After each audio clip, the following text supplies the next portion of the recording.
Hello viewers, যারা rechargeable mouse ব্যবহার করতে চাচ্ছেন 1000 টাকার নিচে, তাদের জন্য সেরা একটি মাউস M103।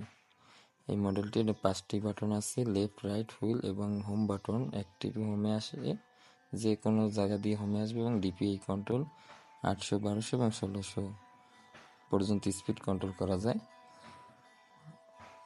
তারপর আপনার ব্লুটুথ ড্যাঙ্গেল আছে এবং ডিরেক্ট ব্লুটুথে ব্যবহার করতে পারবেন।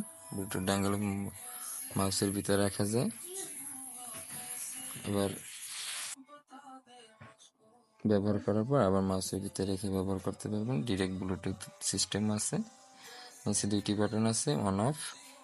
প্রথম মাউসটি অন অফ দিয়ে অন এবং অফ করা যায়। তারপর ব্লুটুথ মোড এবং মাউস ডাঙ্গেল মোড, দুইটা মোডে দিয়ে চালানো যায়। মাউসটি আমি অন করতেছি। মাউসটি লাইন পাওয়া না, এই জন্য রেড লাইট আসছে, নাহলে ব্লু লাইট জ্বলে। এখন ডিপিআই 3 সেকেন্ড চেপে রাখলে ডিপিআই বাটন RGB অন হয়, আবার ডিপিআই বাটন 3 সেকেন্ড চেপে রাখলে RGB লাইট অফ হয়ে যায়।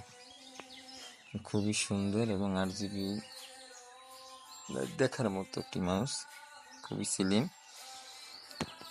চার্জে মোটামুটি অনেক দিনই যায়। তারপর টাইপ সি পোর্ট ব্যবহার করেছে, এটা অ্যাপ্রিসিয়েট করার মতো একটি বিষয় যে এত কম দামে একটা মাউসে টাইপ সি ব্যবহার করা হয়েছে। চার্জে খুবই ভালো একটা ব্যাকআপ দেয়। আমি 2 মাস ধরে ইউজ করতেছি, খুবই সুন্দর একটি মাউস। আপনারা যারা রিচার্জেবল মাউস ব্যবহার করতে চাচ্ছেন তারা স্বাচ্ছন্দ্যে এটি নিতে পারেন।